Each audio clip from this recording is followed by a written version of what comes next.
for my English, but I try to introduce you Paula Castro, that I think you know, just a little introduction, because it's a very great pleasure to welcome here again, yeah. Paula Castro, who works at Lisbon, at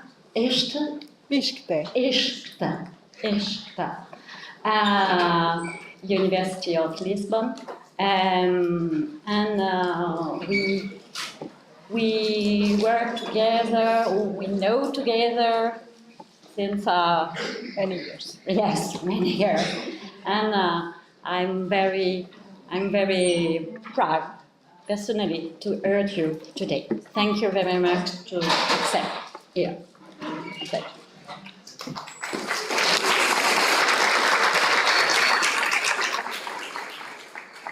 Thank you, Elisabeth.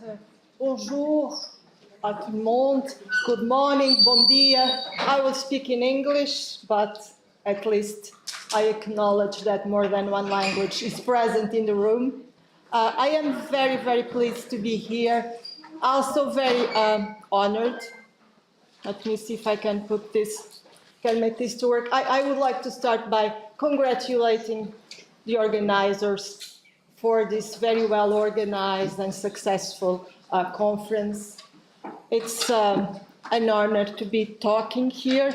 Now I will try to put this to work and we can start. Okay.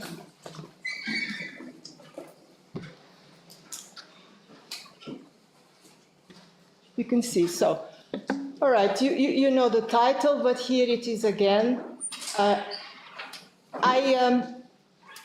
had the honor, yes, also last year to make a presentation for the Congress of the Qualitative Researchers in Psychology, and several of you were there, so I thought I would not make the same presentation, although it has some similarities, it's not the same. And so bear with me, because a part of this is more consolidated work, while a part of it is more is newer and is less, let's say, less consolidated. Anyway, you know that maybe some of you at least know that a consolidated, let's say, part of my work has been about studying law-related social change. And I've been mostly doing this with the dialogical approach to social representations.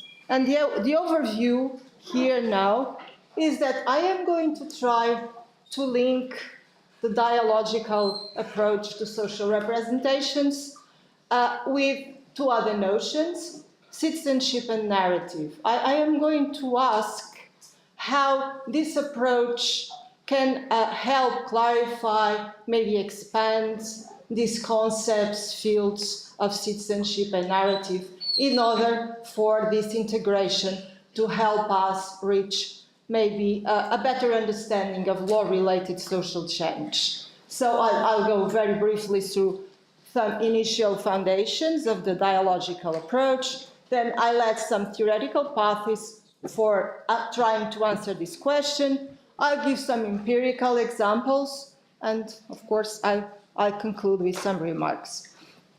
So the discussion will be around these three notions, these three concepts: dialogical, citizenship, and narrative. And the preamble to this is that, give me a moment, can you hear me well with this, yeah? Okay.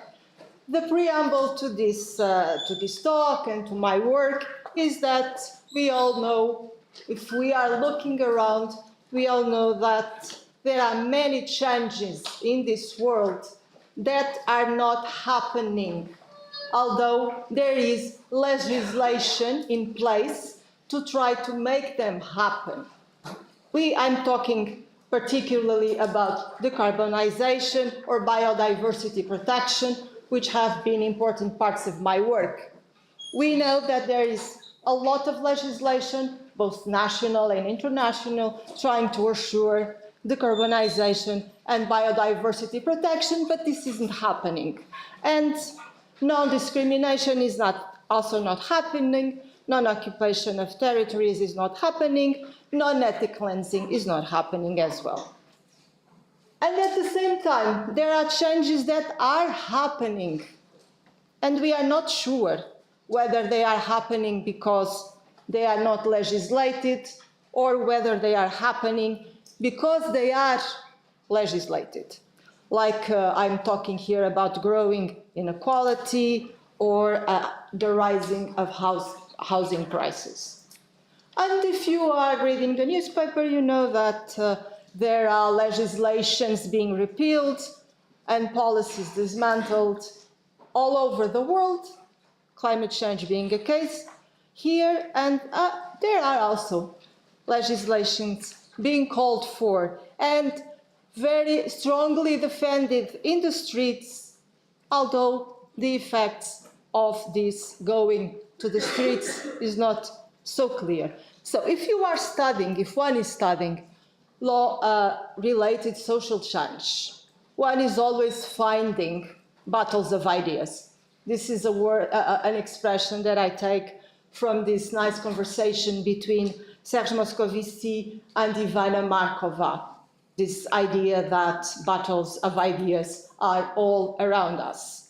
And in this case, there are many battles of ideas around legislation.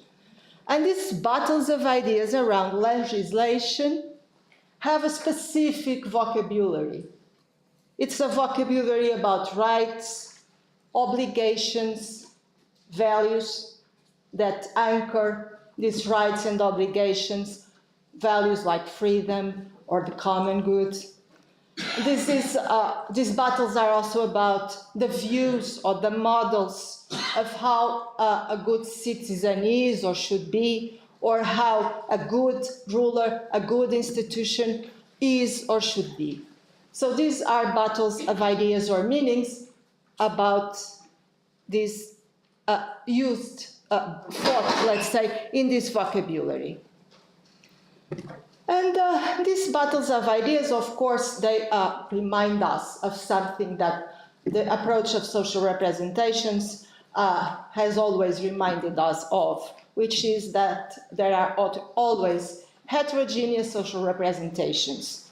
And often our change is someone else's resistance and vice versa. And these battles of ideas or meanings are also battles that happen out there in the world, but also happen within selves. So they are also personal battles, but battles regarding personal change. These notions that all worlds contain heterogeneous social representations, there's always change and resistance to change, and they need to be understood together, these two processes, as Martin already told you before. And these notions, and still the final notion that it is looking at the battles of ideas, not just at the ideas, that is important for understanding social change. So these ideas are all in the theory of social representations, and they are what brought me to this theory and then to this community, and some, in this case, to many friends in this community along these years. And within the, you can see well, right? It's the sizing is okay. Within this theory of social representations, I have mostly come to use a dialogical approach. And the dialogical approach has two main foundations. Meaning is constructed in self-other relations. It seems to be a simple idea, but it's a quite powerful one.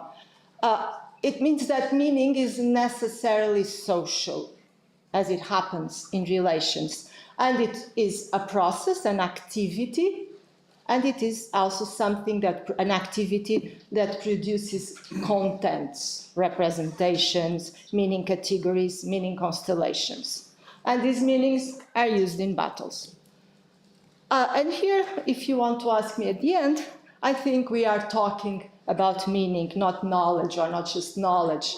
I think our job in social psychology is to understand meaning.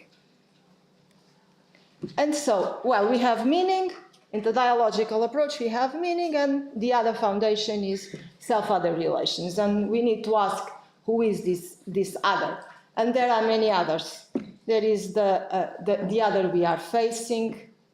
There is the other of the groups we belong to. There is the other of the everyday or consensual universe. There is the other of the reified universe. And these are notions also, as you know, from the theory of social representations, who has distinguished between these two universes, the consensual and the reified.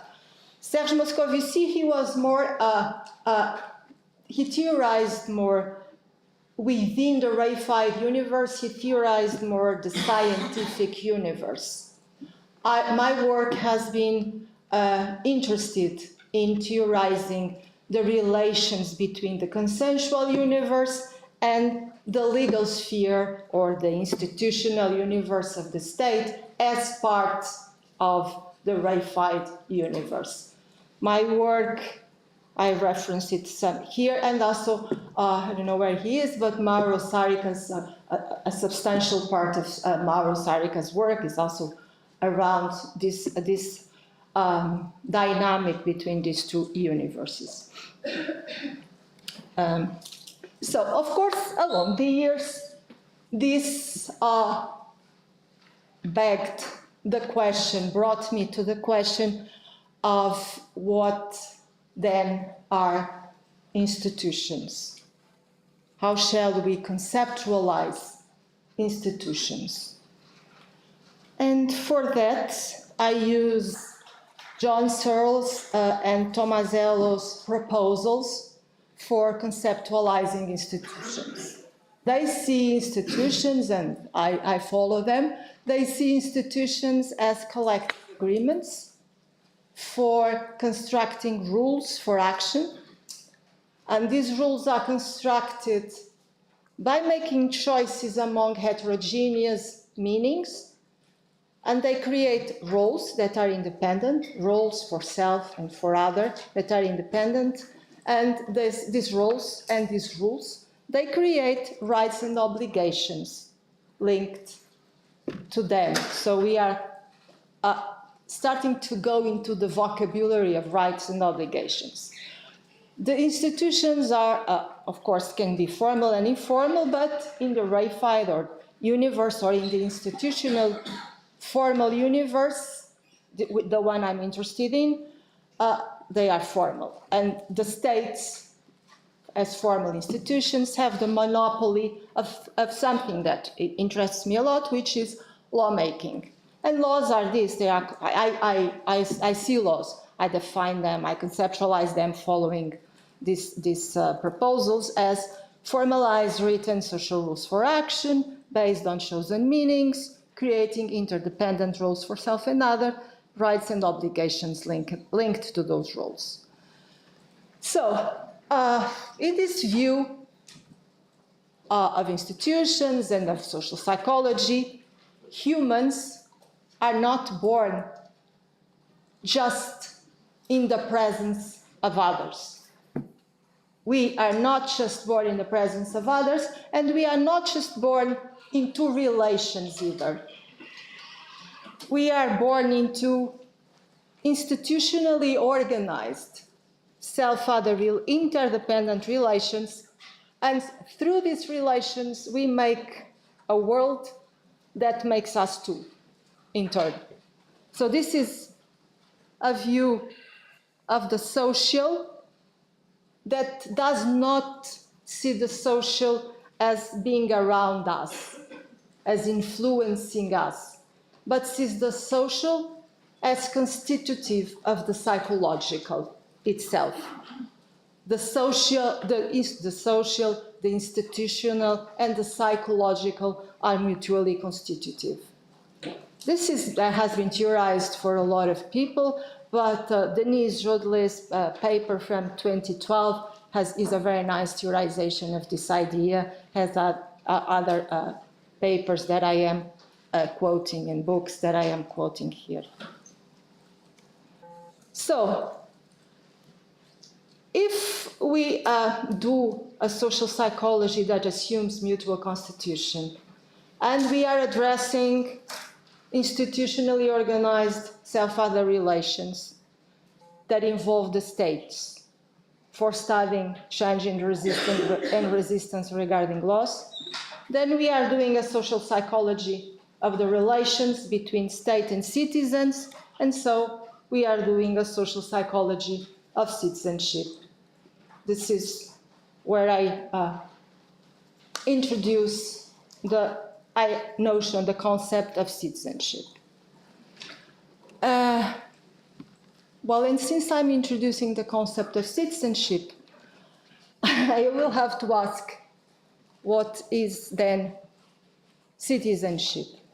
And I'm sure you all know that there are many proposals for what citizenship is. Some focus on the idea that citizenship is a formally conceded status, conceded by the institutional universe. Others focus on the idea that citizenship is a set of informal practices and meanings of rights claiming and participation, active, in most cases, active participation, and participation in the everyday universe. So it's more, the first definition is more focused on the institutional universe, the second one more on the everyday universe. But I'm sure that by now you are recognizing that I see citizenship as a mutually constitutive relation between these two universes, the institutional and the everyday, a relation between citizens and states, and in which citizenship is a role. And in this relation, the self is always talking to the other. In parliaments, when they are making laws in parliaments, they are talking to the institutional universe. And when we are in the streets, we are talking to the institutional universe. Now, in parliaments, they are talking to the everyday universe. In the streets, we are talking to the institutional universe. And we are talking to each other, even when these others are not present, with this specific vocabulary and with roles that have asymmetric powers. So these relations between citizens and states, they can be of at least 4 types. State with citizens, citizens with states. States have many offices. They also talk within themselves, and the citizens, they also talk to citizens. And now finally I go to my final concept, which is dialogicality. So the question becomes how to do the dialogical analysis of these 4 types of relations. How to do then a social and political psychology of citizenship as a relation. And here, this is where I introduce the concept of dialogicality, of course. So we know that this is a capacity, dialogicality, and here I am following Ivana Markova, both from, for instance, a book from 2007 and from her last book as well. And I am also following Sandra Jovshelovich, who has written about dialogicality as a capacity of the self to orient to other. The self can take multiple perspectives, can read other minds, can be reflexive about how to communicate with others, imagining, anticipating the other, bringing the other to one discourse. And the self is also capable of meta-awareness, of knowing what discourses are circulating, who is using these discourses, what is the social value or the social status of certain discourses in society. Some have higher value, some have lower value. We are capable of all of these tasks, let's say. But of course, we know that we are also very much capable of not using or refraining from using these capacities. And some people are put in situations, or some groups are put in situations in which they are more instigated, to use these capacities. And these are very complex concepts. So I thought maybe literature would help us have a better grasp of dialogicality. I am not sure whether you know these books, but most of you will. In Portugal, we have to read them in school. Mark Twain's Tom Sawyer and Huckleberry Finn. So if you are familiar, you know that in Huckleberry Finn, Huckleberry Finn at some point runs away with this enslaved man called Jim.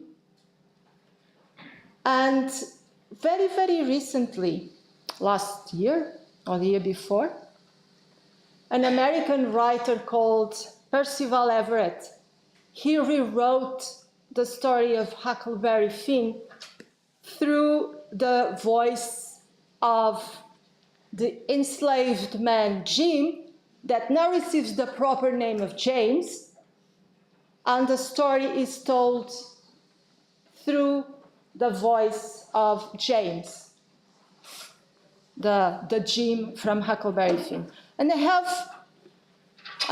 ask for your patience, because I have here just 2 small extracts of this book, James. The extracts, then, in my view, are a lesson in dialogicality. They are in the slaves' quarter. This happens. I'm sure you know. This happens. The story happens in the slave South before the Secession War. And in that evening, James says, I sat down with Lizzie, his daughter, and 6 other children in our cabin and gave a language lesson. These were indispensable. Safe movements through the world depending on mastery of language. Papa, why do we have to learn this? Asks Lizzie. White folks expect us to sound a certain way, and it can only help if we don't disappoint them, I said. The only ones who suffer when they are made to feel inferior is us. Perhaps I should say, when they don't feel superior. So let's pause to review some of the basics. Don't make eye contact, a boy said. Excellent.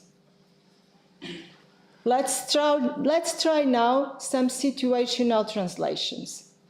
Something extreme first. You're walking down the street and you see that Mrs. Holliday's kitchen is on fire. Mrs. Holliday being a white person, of course. She's standing in her yard, her back to her house, unaware. How do you tell her that there is a fire? Fire, fire, January said. Direct. Almost correct, I said.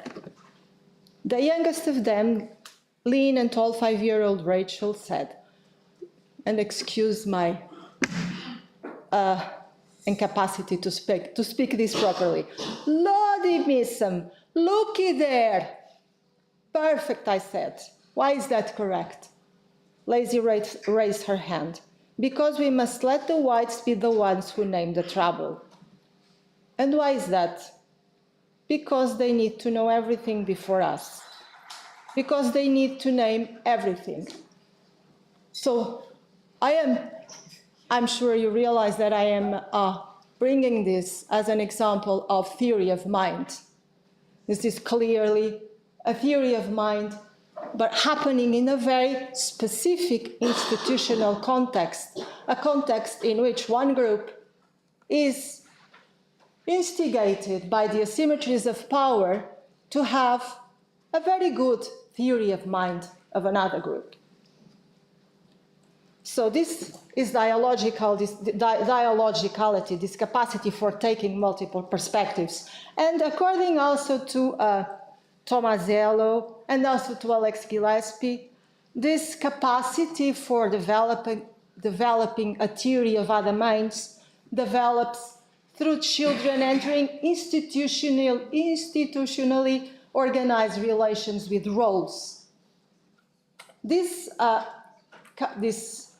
entering relations with roles starts in face-to-face context and also comes to develop then the capacity for the self to reflexively start taking the self as other. This helps develop the I and the me, in which we take ourselves as another. And this capacity then expands to larger scale societal contexts, such as nations. So, but still, in these larger contexts, the roles remain interdependent and require reflexivity. And of course, this brings another one that we have to add to the ones that I first mentioned, this self as other. Dialogicality is also about self as other. And dialogicality happens in all contexts, mostly with all of the above at the same time, with all the others. So this is in sum the dialogical or relational approach to citizenship that I'm trying to develop. It's a relation between this, the everyday universe and the institutional universe. And also to link this to Martin Bauer's talk in the first day that I couldn't attend, I bring the two books that illustrate very well this dynamic. James Scott book, Seeing Like a State, about how the institutional universe works, and James Scott book about domination and the arts of everyday resistance, hidden resistance in many cases. So the dialogical battle of ideas for studying, that we need to study regarding laws, is about how these two universes anticipate, imagine, respond to each other, etc. And in James Scott's case, for instance, hidden resistance is of course a way of imagining, anticipating the other, and hiding certain things because we are able to anticipate the other. And this is an old concern, an old concern that is very obviously present also in Sophocles' Antigone, of which I've written a few texts. So recalling my question, how can a dialogical approach link citizenship narrative? I've already discussed dialogicality and citizenship, so now I have to go to narrative. Interest in narratives is all over the place, not just in the social sciences, but in humanities, but also in other fields, and I find it is expanding. Already here in this conference, I had the word narrative many times. And in several symposiums and presentations, the word narrative came out. It is present also in social representation studies. It has been present very strongly in Janos Laszlo work, and it has been present in James Liu's work as well. And so I started thinking recently, what could the dialogical approach and this theorization of citizenship offer to the theoretical tradition of narrative, and also what the theoretical tradition of narrative could offer the dialogical approach. And so for this, let's have just a very quick look at some generic and consensual views about what are narratives. They are called templates that we learn in our culture. They're culture specific, but in our culture, surely they have some features that are specific. They place events in sequences. They have a temporal organization. This temporal organization can be regressive, can be progressive, and they ascribe roles to self and others that are typified as heroes or villains or allies or victims. And sometimes they show reflexivity, meta-awareness. Well, the approach of social representations shares with narratives the interest in the personal and the collective level, and in the fact that also there can be battles of narratives because some narratives are more hegemonic than others. And the dialogical approach adds interest in roles for constructing self-other relations and reflexivity.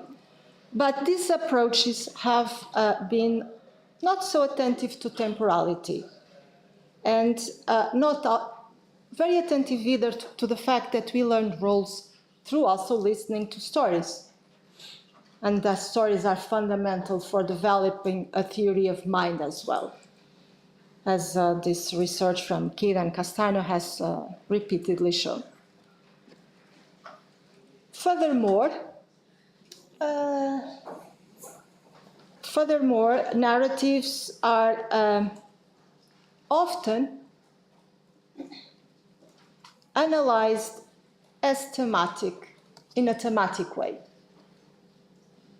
And this loses temporality and the structural elements. And other times they are analyzed in a structural way, but they lose the processual aspect.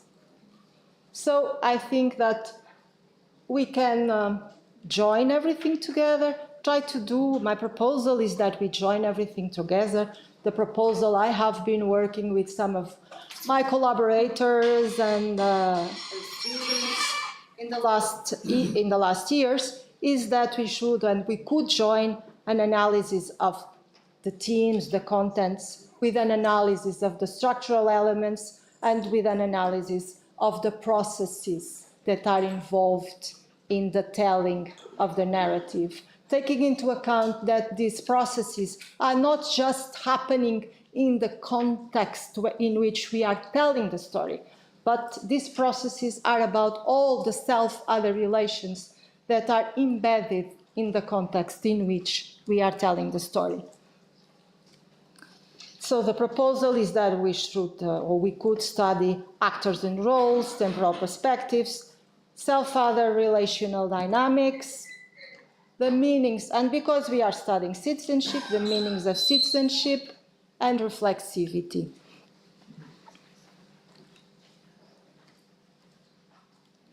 And now, with this proposal, I am going to present some examples of the studies we've been conducting in the last year, some of with a narrative approach. The first is about Lisbon's neighborhoods under touristic pressure, the other about biodiversity, then climate activists, and then one individual activist narrative. Am I okay with time? Yeah, I think I can finish more or less in 20 minutes. So first, narratives of residents in touristified Lisbon neighborhoods. If you have been to Lisbon recently, you know that the pressures of tourism and the pressures of gentrification are very high in the city, but also, if you have been to many other European cities, you can see the same. And you can see what this has done to the housing prices, for example. So Lisbon has a number of historical inner city central neighborhoods that have been home. You still can see that have been home to successive generations of low-income families that could afford the limited rents that were practiced in those neighborhoods and in the city in general. And this has resulted in very specific local social cultural worlds of everyday conviviality. But after the 2008 crisis, both local policies and national laws have changed, and international pressures like housing financialization have changed this panorama.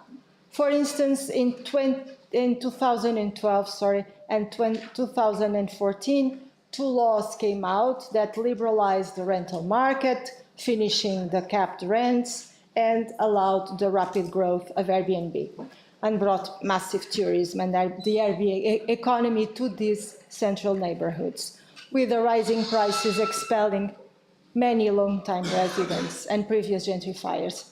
And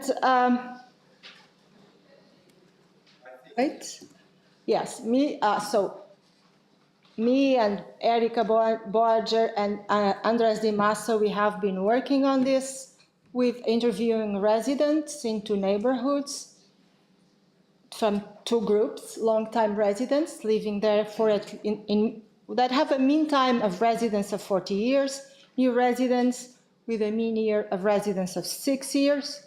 And we have been interviewing them, and we found, let's say, three main narratives. A narrative about making and losing a local world, a narrative about entering a local world, and a narrative of moving between worlds. The narrators are, for the first narrative, long-time residents.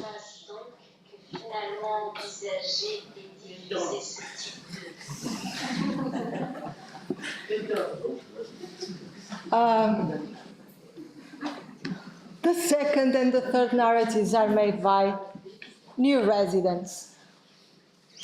The first narrative, if we go first to the traditional narrative elements, the structural narrative elements of narratives, the first narrative has the stability regressive temporality.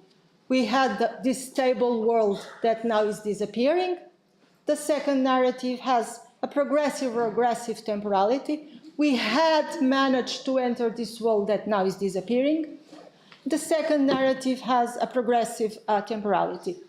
We move between worlds and we enjoy this. The place roles of others in the first narrative are the villains, are the decision makers, the laws, the Airbnb economy. The others have no villains, or the villains are diffused. And the role of the self is that of placemaker in the first, place chooser in the second, place enjoyer in the third. Let's have some examples of what people say in the first narrative. They say, our houses were not big, there was no room, we went to the street, we met each other in the street, we made a common world.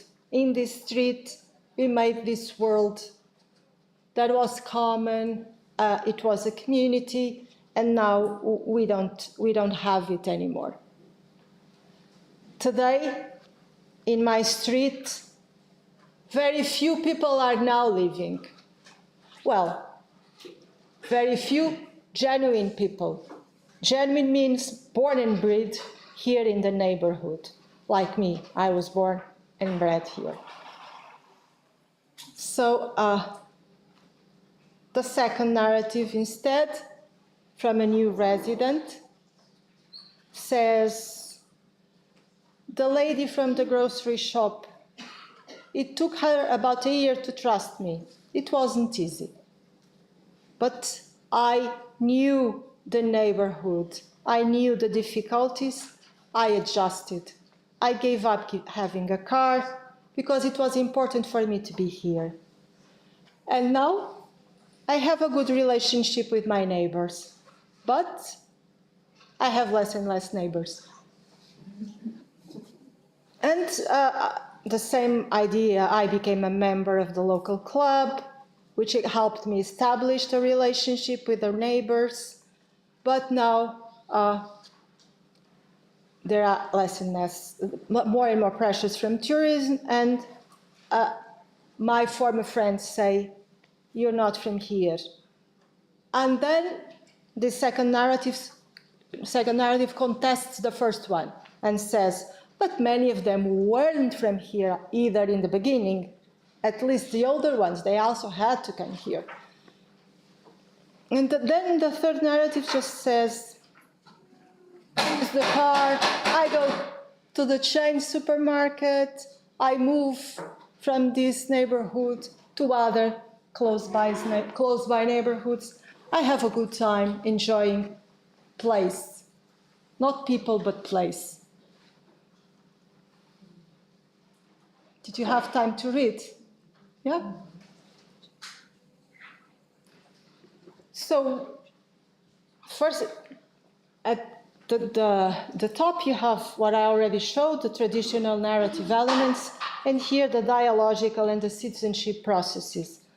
The local self-other relations, the first narrative, are about making a hierarchy of belongingness. For the second narrative, the local relations are about seeking recognition. And for the third narrative, the self-other local relations are just peripheral. And regarding rights claims, so the citizenship vocabulary, for the first narrative is claiming the collective right to make, belong, and maintain a collective world, a community. And the second narrative is claiming the individual right of choosing and getting recognition from a collective world. And the third narrative is just affirming the individual right to move between local worlds. So they are kind of reflexively responding to each other. In a local role, they have, the self here has both a local role and a role as citizen in the rights that are being claimed.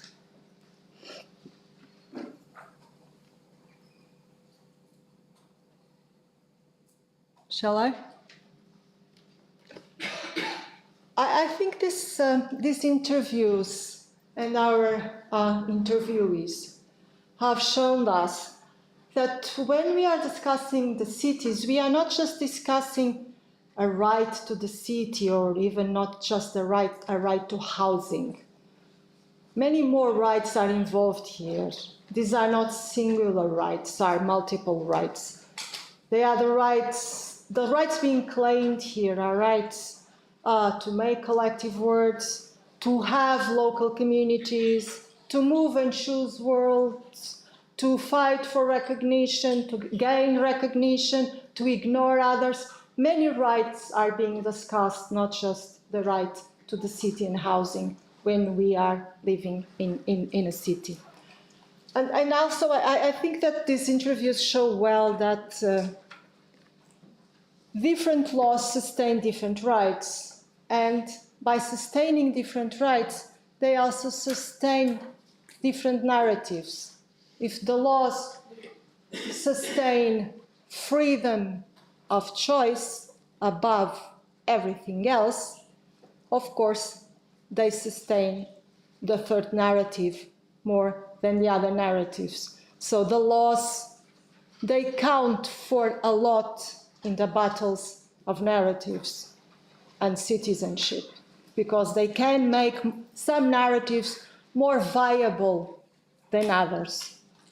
They become better positioned for winning battles of citizenship through the support of the laws. All right? All clear? Are you not too tired? I have another example here of a totally different type. I had many projects. I have a long research project interviewing farmers and fishers that live and work in Natura 2000 protected sites. So they live with the laws of biodiversity protection from Natura 2000, now finished, but that exists for a long time. And I just brought one example of seafood harvesters working in the Portuguese protected coast that we interviewed through and made focus groups with on a number of years, and then analyzed using Iramotec to identify the typical extracts of the three teams that had to do with fishing, and then analyzed temporality, roles played by self, and reflexivity, as you would expect after what I said already. So, do you know, I'm not sure you know what barnacles are. These are narratives of barnacle catchers.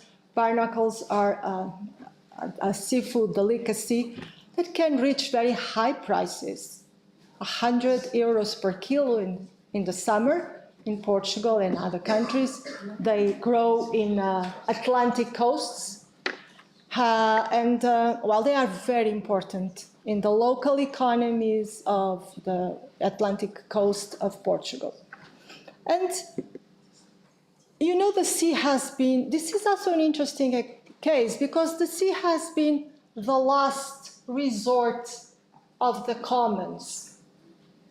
Catching seafood, catching barnacles was an unregulated activity until very recently. People would just go collect them and eat them. But now they are a regulated activity. So this was a transition moment in which a new group, regulated barnacle catchers, was created through new laws. The sea, we know this, the sea is no more, or almost no more, a common that we can use. It's now becoming a regulated field, like the land is for a long time. And we caught this moment in which the barnacle catchers became a professional, institutionalized group. And their narratives, they tell of a past in which there were plenty of barnacles, and they harvested a lot, they caught a lot. And then, of course, the barnacles start diminishing, and they started saying, then the resource bottomed out because there were no regulations and laws. And the institution, the biodiversity offices, started taking measures, preparing licenses and legal restrictions, they say, after the complaints by the harvesters. And new associations were created. And when those associations appeared, during the first years, many people continued harvesting without licenses.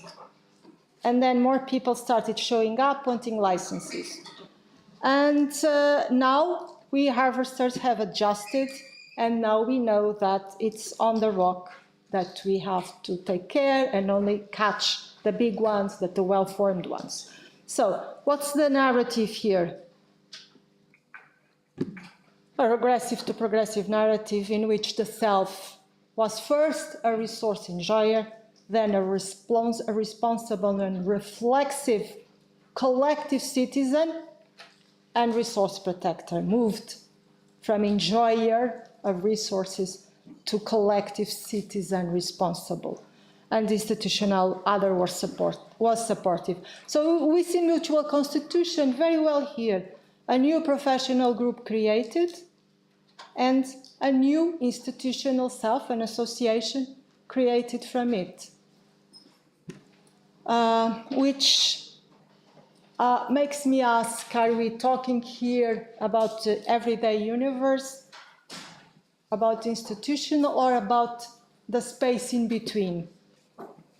And I think we are talking about the space, the in-between space of citizenship, in which collective selves are created.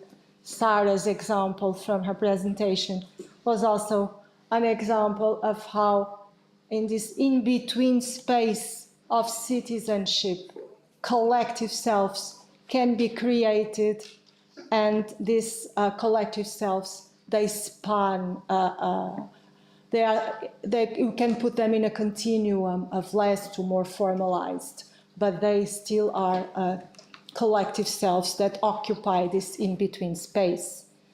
And we are talking here about collectives like associations, cooperatives, NGOs that involve in these on-the-street activities.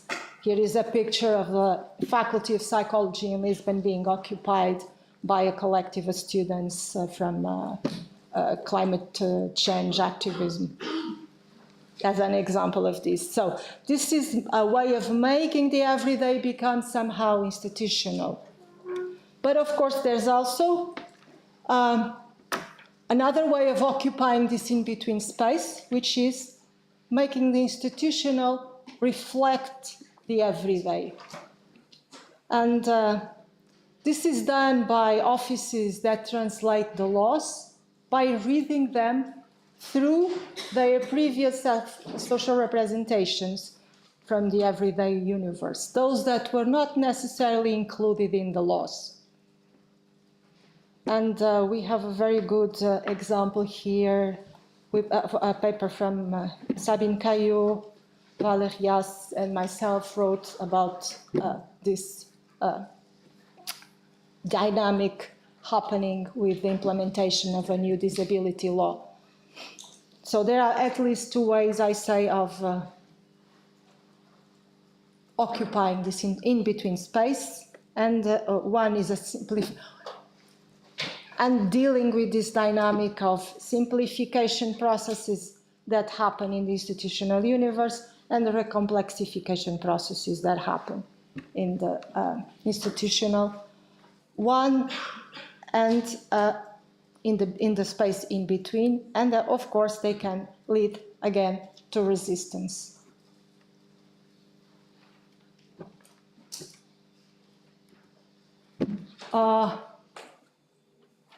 Third example, almost there.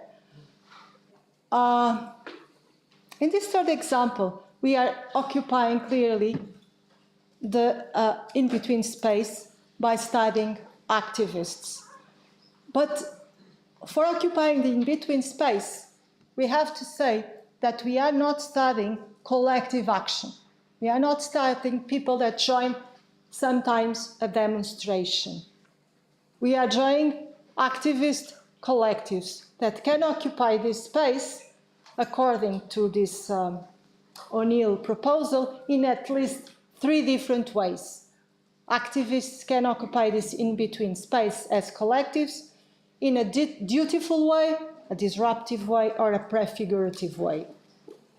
They can occupy this space with the state institutions, against the state institutions, or away as an alternative away from the state institutions.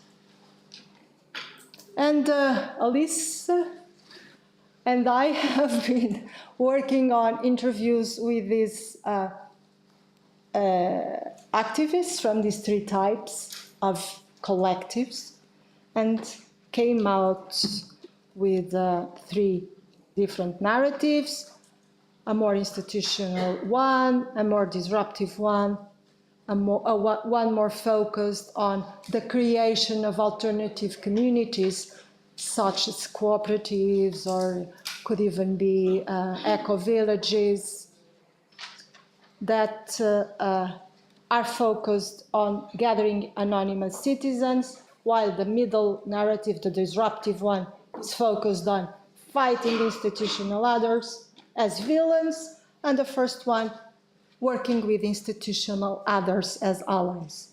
And they also talk, of course, to each other reflexively.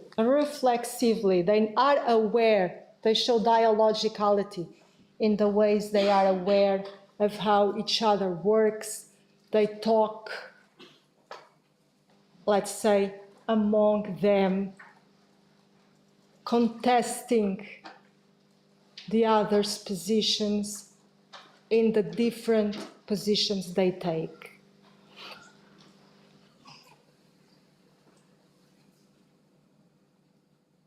So, these are three very different narratives. And I have been making very sharp distinctions. Different narratives, different universes. Well, but of course, this is not as clear-cut as all this.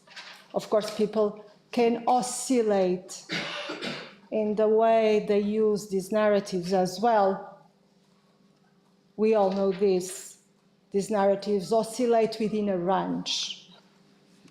And when they oscillate, they also open space for reflexivity about the self. This oscillation is also a space for reflexivity regarding self. And this is very clear, for instance, in this one individual narrative of what I've called a reluctant activist. If you have the patience of reading this translation of this reluctant activist, if you have the patience of reading these extracts of this reluctant activist, I promise this is my last example, and then I go to the conclusions.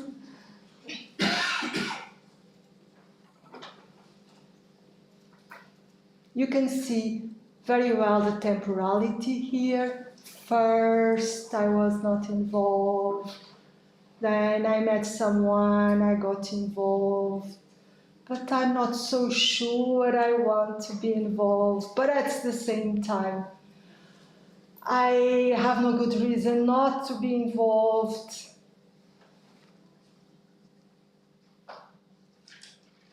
I'm sure you recognize the dilemmas here. Reflexivity is a hard thing to practice.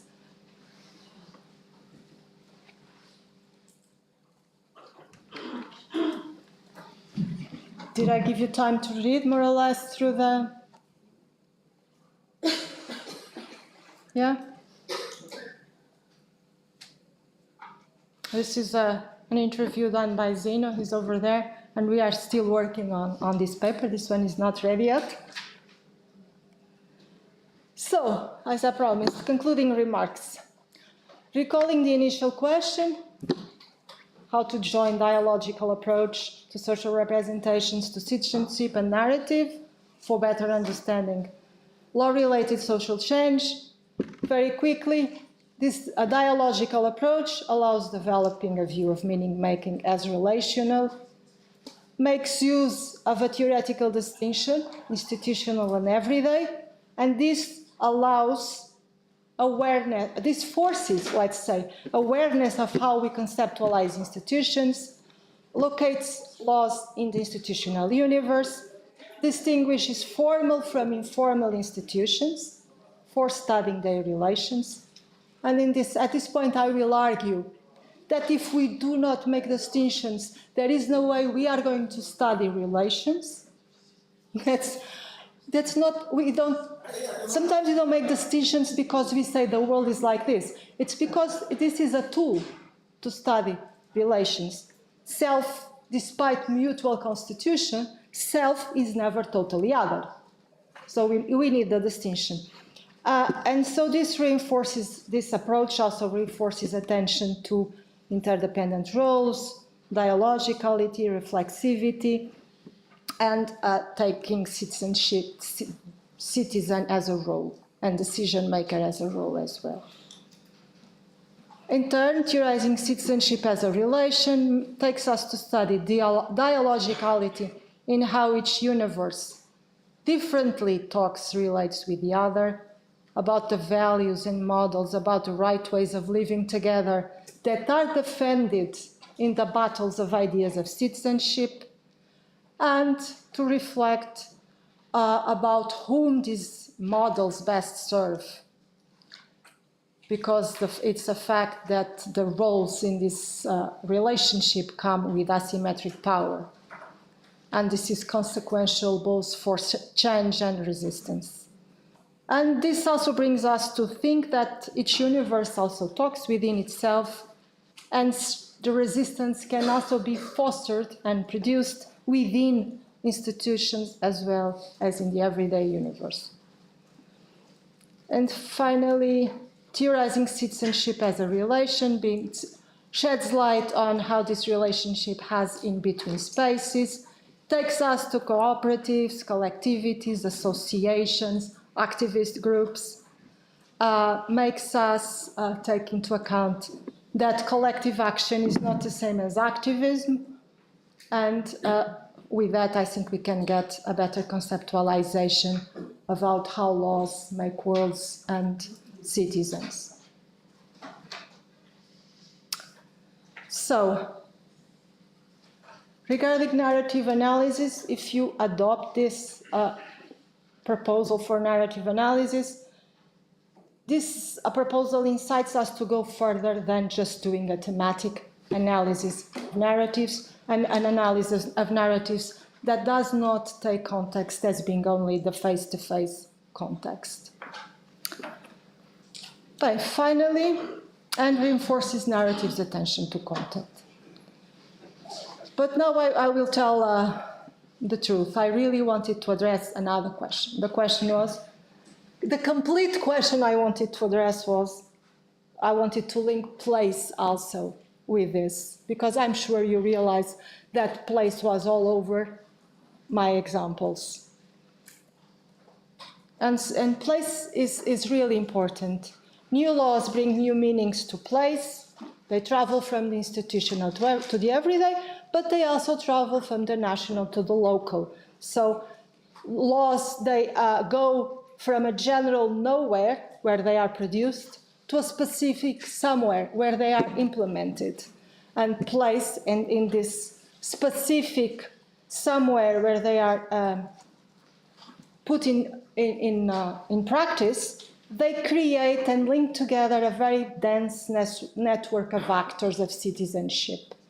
That if we are attentive to place, we need to be attentive, or we get to be attentive to this network of actors in place and how they devise and negotiate common, or try to, failing most of the time, succeeding other times, how they try to get to devise somehow common understandings of the laws for relating locally or in place.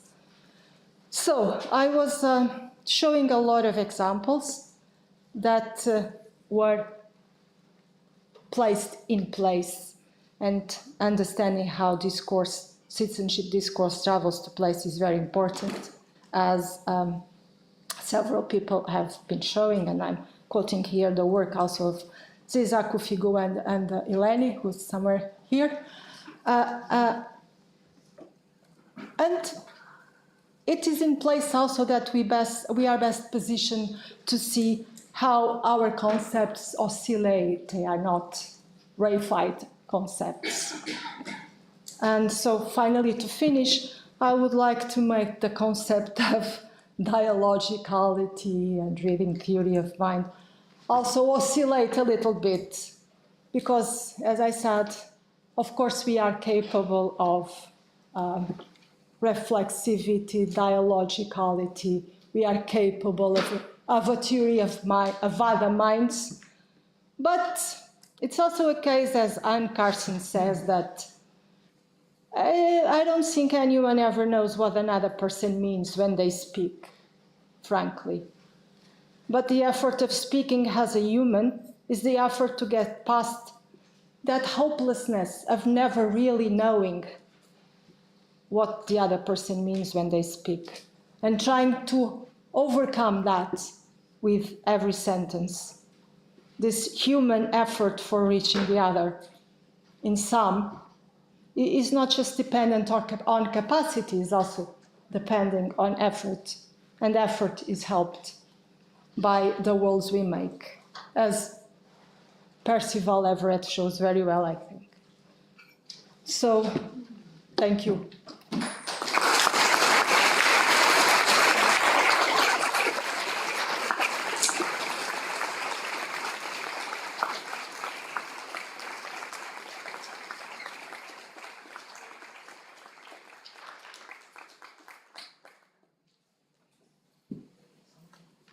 Thanks for your attention. I was a bit long. So we have 15 minutes for questions.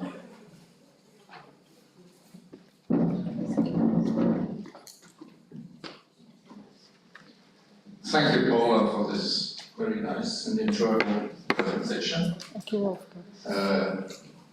Nice model, I like it very much. But I'm just wondering, how does this relate? And let us understand contemporary events, like, for example, that happened in the US with having non-disruptive protesters, but a disruptive state. So how do these connect with your theory of narratives, TOM, and how do you say, dialogical, right? And just wondering, I would like to see how that fits. I don't know if I can. Oops. I don't think I have an answer. But I think they do. In the sense, for instance, that in the United States, they were very aware. The Trump administration, the Trump followers, the MAGA guys, they are very aware that first you need to infiltrate the institutions, because that's a powerful place from where to change the everyday sphere. They know that. They have a plan. It's written out how to do this. Infiltrate the institutions, get institutional support for your narratives, and then move the change from there.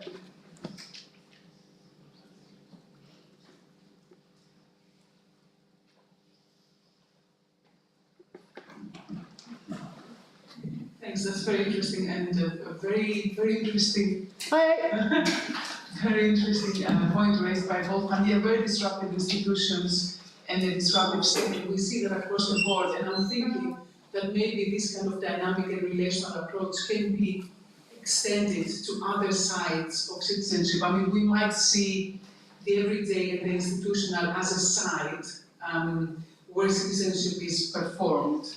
Different kinds of actors, different kinds of power, and different kinds of relationships.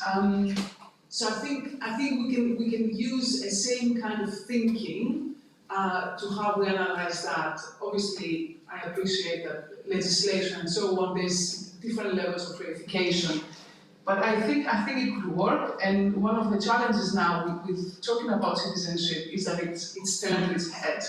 So we don't know who is, obviously Donald Trump is not a model citizen himself, is it? So I think that's good for thought. Thank you. I don't know if you can answer that or if I've answered my own question. I think you did, yes. Thank you so much. I think you did. And about Trump, I really don't know what to say anymore.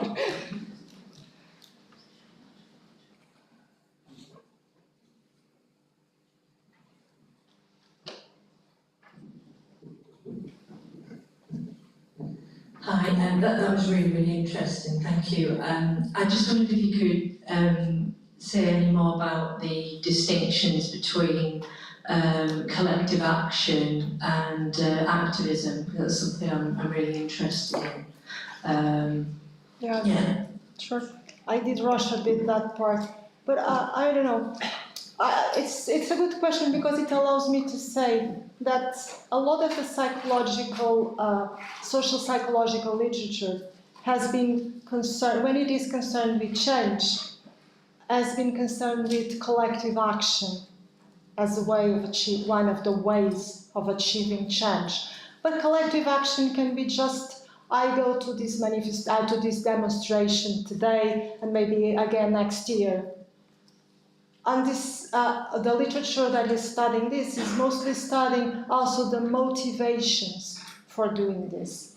And I was saying that we need to also study those people that are effortfully, systematically, constantly engaged in collectives, organized collectives, activist collectives that are stable, and each of them has a different type of relation with the institutional universe. Some activist collectives want to work with the institutions. Some other collective activists, stable guys, like Climate Fridays for Future, for instance, they want to work against the institutions. And others want to create alternative solutions away from the institutions. And they all are working with different views of what citizenship is and should be, and of how to reach goals. So if we take this distinction, we are forced to take the relation, to look at the relation we have with institutions, and we are forced to not just look at motivations, but also at the models of citizenship that are being proposed, defended, and contested through their activities as a collective.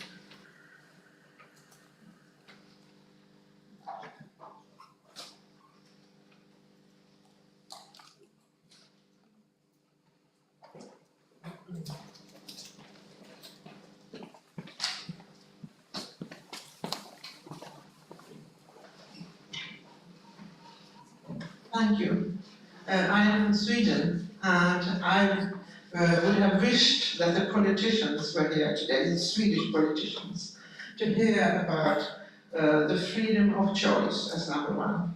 Sweden was ruled for almost 100 years by the Social Democrats. That meant that we had a society of collectivists, and where the difference between salaries in the different levels was not too different. But in 1994, suddenly the politicians that were right-wing decided from one day to another, now we will have to make the freedom of choice for parents and students to choose their schools. So we will pay 100% of the state. We will give to those firms who would like to start schools, secure economy, 100%. And so in Sweden, and it's now 25 years, and it means that it has become extremely segregated, because then parents who didn't want to have their children in parts of Stockholm and other parts of Sweden where there were a lot of immigrants because of Swedish language, etc. So, and we have got a lot of criticism, but no political party nowadays would dare to change this. So maybe if they had been here, learned about what the result is. Thank you. Thank you. Thank you. Yeah, well, the balancing of individual freedoms with collective good is I think what you are talking about, right? Yes. And the different rights and consequences that supports.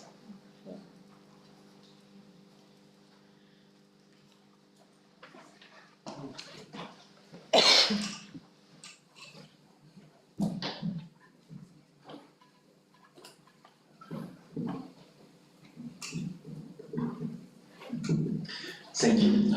I have a question about this concept of citizenship, because you put this concept in relation with states. And my question is about, do you think we can transfer it to other institutions?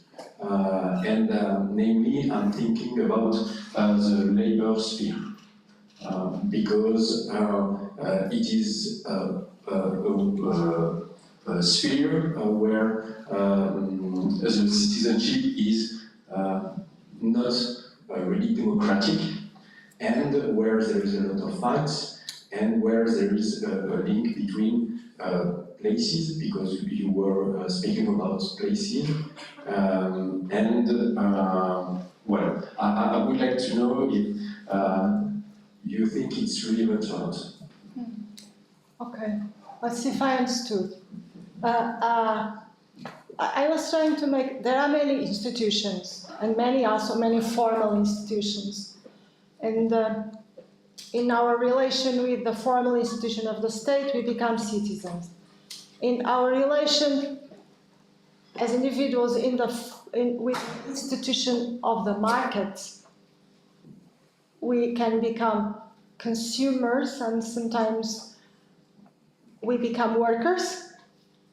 And the intertwining of the sphere of the market and the state is perhaps where, for instance, we can find the unions in this collective in-between space between the market and the state. So we assume, the point I was trying to make is that we assume different roles in the context of different relations with different institutions. That's it?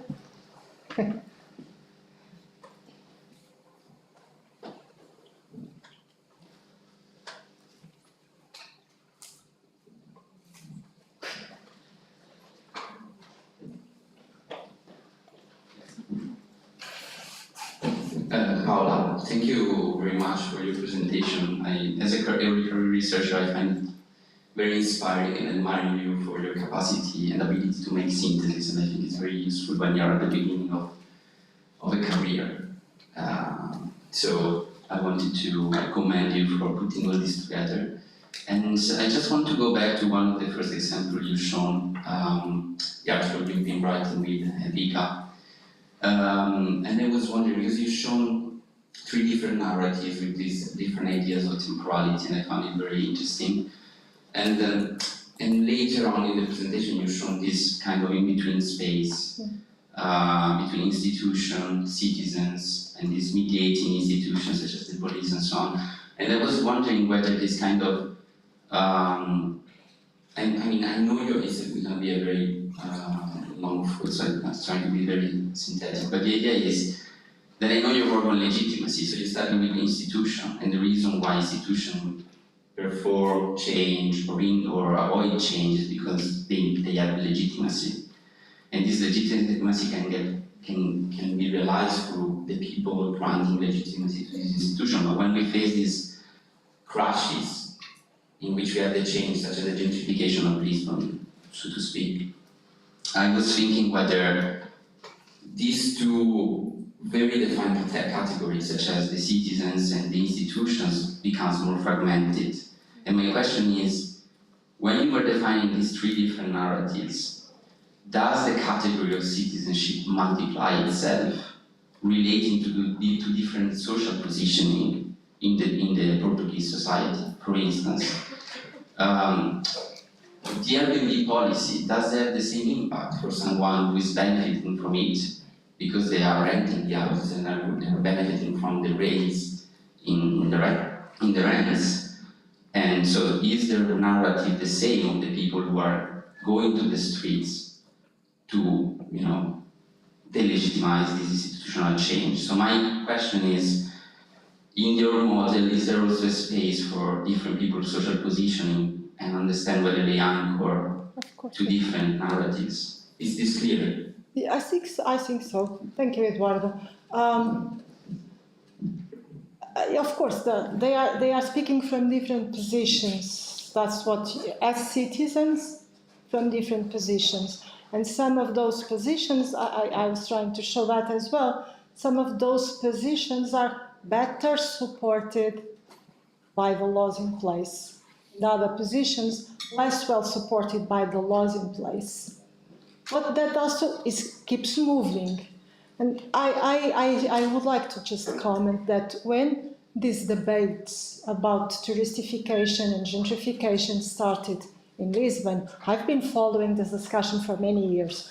When they started, the people from these neighborhoods were been living there for many years and were not used to get engaged in citizenship fights. They were working with a very simple discourse of, we have the right to be here.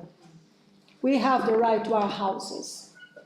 And now you can see that their discourse, let's make them the justice, that now their discourse has evolved a lot, and they are calling for, we have the right of having a community.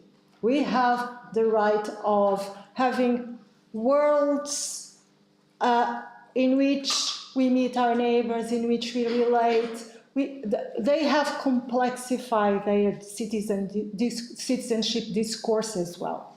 They have learned, of course, they've learned from this position against the laws. Other people learn from their position with the laws, and the discourses adapt, of course. Positioning is all that is always happening in self-other relations.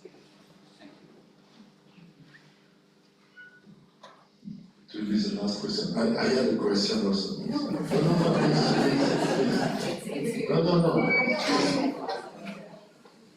I will ask later because That's a good idea. last question because after we have to go to lunch.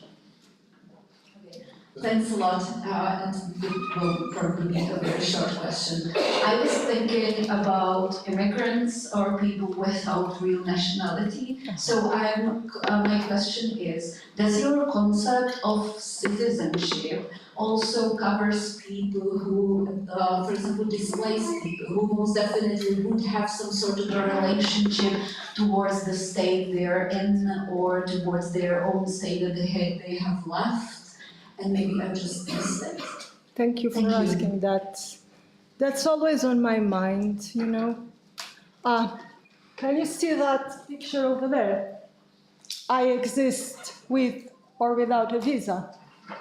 That's a banner that immigrants take every year to the demonstration of the 25th of April, which is the celebration of the revolution that brought the democracy to Portugal. And for many years, I've been considering this banner that I take a picture every year of it. And considering this banner is one of the reasons that I think citizenship is a relationship. They do exist, but they would be more protected if they had a visa, if they had formal citizenship. They would be more protected. I didn't have time. When I was preparing this presentation, I took a slide out, one that quotes Hannah Arendt's position on your question.